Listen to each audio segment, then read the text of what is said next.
lire la parole de Dieu. Et rapidement, s'il y a un bien-aimé parmi nous qui peut nous aider à lire la parole. Nombre chapitre 27. Nombre chapitre 27, verset 1 à 11, mais on va se limiter à 8. Le reste, on peut lire à la maison. Nombre chapitre 27, premier verset jusqu'au 8e verset. Je lis au nom de Jésus. Amen. Nombre chapitre 27, verset 1er, la Bible dit: les filles de Tchélophage, fils d'Épher, fils de Galad, fils de Makir, fils de Manassé, des familles de Manassé, fils de Joseph, et dont les noms étaient Mashla, Noah, Ogla, Milka et Tchircha, s'approchèrent et se présentèrent devant Moïse, devant le sacrificateur Éléazar, et devant le prince et toute l'assemblée à l'entrée de la tente de l'assignation. Elles dirent: notre père est mort dans le désert. Il n'était pas au milieu de l'ensemble de ceux qui se révoltèrent contre l'Éternel de l'assemblée de Corée. Mais il est mort pour son péché et il n'avait point de fils. Pourquoi le nom de notre père serait-il retranché du milieu de sa famille? Parce qu'il n'avait point de fils. Donnez-nous une possession parmi les frères de notre père. Moïse porta la cause devant l'Éternel. Verset 6. Et l'Éternel dit à Moïse: les filles de Tchélophade ont raison. Tu leur donneras en héritage une possession parmi les frères de leur père, et c'est à eux que tu feras passer l'héritage de leur père. La parole du Seigneur. Amen. Amen. Tu parleras aux enfants d'Israël et tu diras: lorsqu'un homme mourra sans laisser de fils, vous ferez passer son héritage à sa fille. Amen. Amen. Oui, acclamons et excellons le Amen. Bien aimé, il y a une petite exhortation que j'avais intitulée: lève-toi pour changer les lois de ta vie. Lève-toi pour changer les lois de ta vie. C'est ça le thème que nous allons exploiter cet après-midi. Bien aimé, dans le récit que nous venons de lire, on nous parle de 5 filles. Les 5 filles de Tchélophade. C'est le nom de la place. Et moi, bien difficile, Tchélophade. Qu'est-ce qui s'est passé? La Bible nous dit que ce monsieur-là, Tchélophade, avait 5 enfants. La particularité était, ces enfants, c'était que des filles. Maintenant, nous devons savoir, ce monsieur-là était qui? La Bible, si nous lisons dans la Bible, on nous dit que ce monsieur Tchélophade, il fut un grand guerrier, un vaillant homme. Il combattait dans l'armée d'Israël. Mais à chaque fois qu'il combattait, il retournait toujours avec la victoire. Il était vraiment un vaillant. Et à chaque fois aussi, quand ils étaient à guerre, la Bible dit, il ramenait le butin. C'est ce qu'on appelle le butin du vainqueur, c'est-à-dire, il récupérait tout ce qui était la partie adverse, c'est-à-dire les ennemis. Quand ils combattaient et il y avait la victoire, ils amenaient tout à Israël. C'était leur richesse. Mais qu'est-ce qui s'est passé? La victoire. Mais malheureusement, parmi les gens qui ont tué les frères, qui ont décédé dans cette bataille, et le père de ces filles était parmi les gens qui ont laissé leur vie au champ de bataille. Bien aimé, maintenant quand ils sont arrivés, les filles, les 5 filles, qu'on a cité le nom, il y a Tifa, il y a Mika, il y a Noah, il y a Olga et il y a Maria. Ils se sont dit, mais notre vie dépendait de notre père. Et voilà maintenant, notre père ne plus. Mais qu'est-ce qui s'est passé? Et ils ont fait une bonne décision d'aller voir Moïse. Mais cet homme-là, tellement il avait vraiment la vie avec ses enfants. Et ses enfants passaient leur vie avec leur père. Mais ce qui s'est posé en Israël, La loi interdisait l'héritage de père au fils. L'héritage s'est passé seulement au fils. Donc le fils n'avait même pas le droit d'hériter l'héritage de leur père. Amen. Hein? Amen. Ils se sont dit, mais qu'est-ce qui se passe là? Il faut aller maintenant voir hein, Moïse. Bien aimé, aujourd'hui aussi, parmi nous, il y a des lois qui nous retiennent. Mais comment un parent, un père, avec ses enfants, il avait tous ses biens. Après sa mort, la loi interdise à ses filles de bénéficier. Mais dans ce temps-là, il y avait une loi perpétuelle. La fille, le fils, vraiment, ils étaient marginalisés. Ils n'avaient même pas un mot à dire. Elles étaient là seulement pour se marier et donner que des enfants. C'était un point épargné. Il n'y avait plus rien. Ils ne pouvaient même pas réclamer. Ça datait de longtemps. Et vous vous rappelez avec moi, la Bible dit un jour aussi, je cite, lorsqu'il a opéré le miracle de 2 poissons et 5 pains, la Bible nous dit qu'il y avait 5000 personnes, hein, sans compter les femmes et les enfants. Donc c'est-à-dire, même dans le temps de Jésus, n'oublie même pas que Jésus est né dans la loi, il est mort aussi dans la loi. C'est dans l'Ancien Testament que Jésus est né. Un jour, il a dit, je ne suis pas venu pour abolir, mais je suis venu pour accomplir. Même dans le temps de Jésus, le femme, le fils, c'était vraiment méprisé. Mais ces filles-là, ils ont compris. Mais maintenant, qu'est-ce qui se passe? Aujourd'hui, nous sommes orphelines. Et notre maman est veuve. Je pense aussi, peut-être, ils ont vérifié, il y a un verset de la Bible qui dit que notre Père, il est le Dieu des veuves et des orphelins. C'est maintenant le temps de quoi? De se lever, de réclamer. Les bien-aimés, ce n'était pas facile. C'était pas facile, surtout les filles. Il y avait la loi qui interdisait. Aujourd'hui aussi, parmi nous, il y a des lois de famille qui nous interdisent. Nous sommes condamnés par la loi de famille. Nous sommes condamnés par la maladie. Il y a des maladies héréditaires. Nous sommes condamnés par la pauvreté. Nous sommes condamnés par le chômage. Il y a tant de choses qui nous condamnent jusqu'à aujourd'hui. Mais toi, tu es là et tu continues à vivre ces lois. Mais ces filles aussi, c'était toi comme moi. Ils avaient droit. C'est le bien de leur mère. Mais ce n'est plus le temps. Nous avons plus en Afrique, il y a eu un moment, je crois, 4 ou 5 décennies, le papa s'est donné plus à ses neveux que plus à ses enfants. Moi, je me rappelle aussi, mon père s'est donné plus à ses enfants, à ses neveux qu'à nous. Il nous disait que vous savez, votre famille, c'est la famille de votre maman. Aujourd'hui, ce n'est plus le cas. Ce n'est plus le cas, il faut se lever. Tu te lèves le matin, c'est pour tes enfants.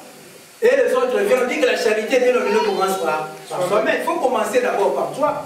Et ces filles se sont levées, sont réunies entre eux. Ils nous disent non, non, non, non. Nous devons prendre une décision. La décision, c'était quoi? D'aller voir Moïse. Mais ce n'était pas facile de voir Moïse à ces temps-là. Tellement les femmes étaient méprisées. Ils étaient marginalisés. Ils ne pouvaient même pas passer. Parce que pour aller voir Moïse, il faut passer aussi, il y a des sacrificateurs. Je pense, là c'était peut-être ma compréhension, je pense lorsqu'ils allaient dans la tente de feu, ils disaient, mais les filles, vous n'avez pas raison, il y a des lois déjà établies qui vous interdisent de bénéficier de l'héritage. Notre Paul lui dit dans Galates chapitre 4, verset 1, aussi longtemps l'enfant, pardon, l'héritier sera un enfant, il ne diffère à un esclave, bien qu'il a tout. Combien aujourd'hui parmi nous, enfants de Dieu, mais nous sommes toujours des esclaves. Tel qu'il est, tel que nous devons être. Mais est-ce que réellement nous vivons ce que Christ a dit pour nous? Mais ces filles aussi, interdites par la loi, ils se sont levés pour voir l'homme et le Dieu. Mais il y a toujours les gens qui viendront aussi te décourager. Mais pourquoi tu vas à l'église? Là, il n'y a rien. Tu ne peux rien faire dans ta vie. Il y avait aussi des femmes, des filles, dans ces temps-là, de cette période.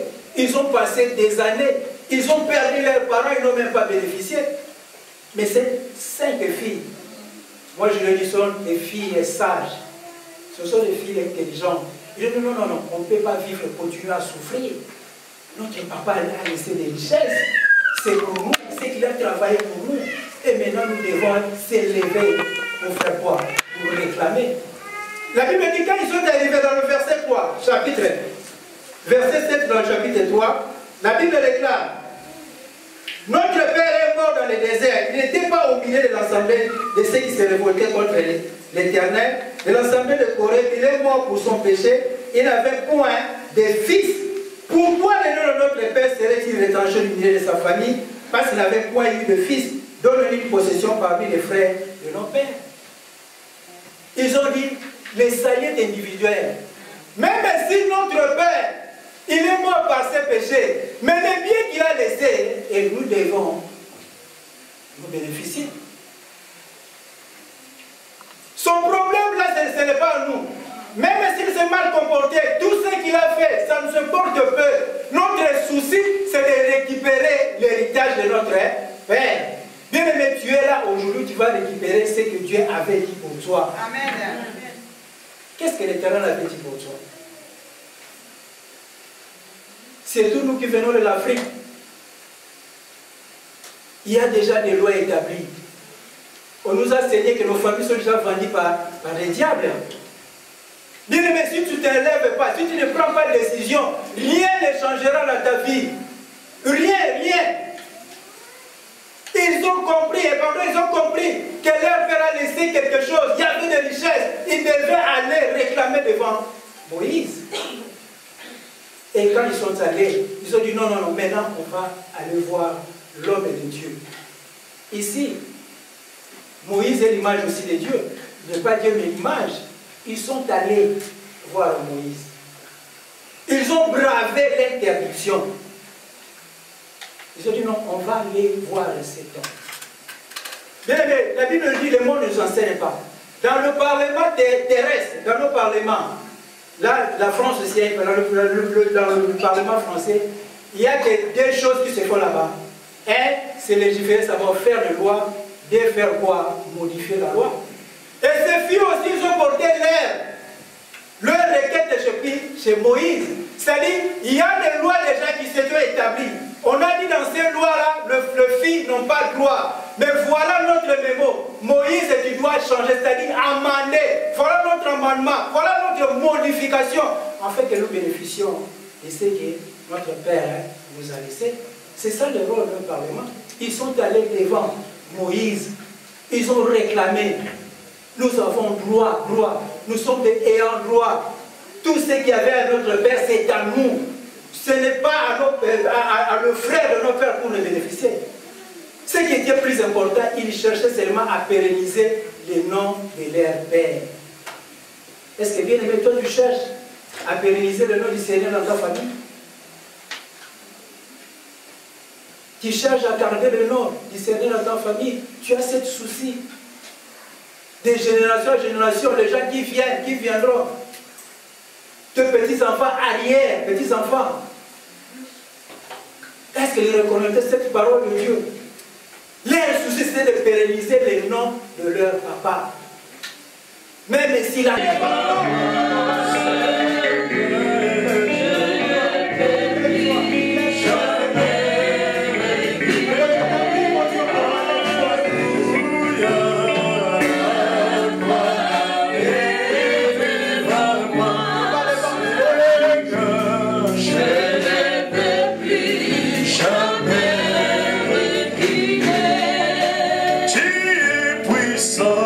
Seigneur Jésus,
la personne.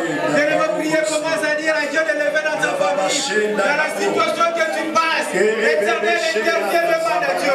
L'éternel lève-toi dans la vie, Seigneur de gloire. Papa, dans cette situation, Seigneur de gloire. Cet après-midi, Seigneur, établis, Seigneur de gloire. Papa, nous nous puissons de Jésus-Christ, l'héritage de Christ, nous savons. Toute sorte de bénédiction dans le Seigneur. Je ne crois personne. Moi, je crois que Christ, ce qu'il a accompli, il a accompli pour les songes. Il a accompli ça pour notre Père. Cet après-midi, au nom de Jésus, chante la bonne héritage. Chante la bonne possession. Le Dieu ne peut pas réclamer les gloires. Retourne avec le cash. Au nom de Jésus. Alléluia. Oh mon Dieu.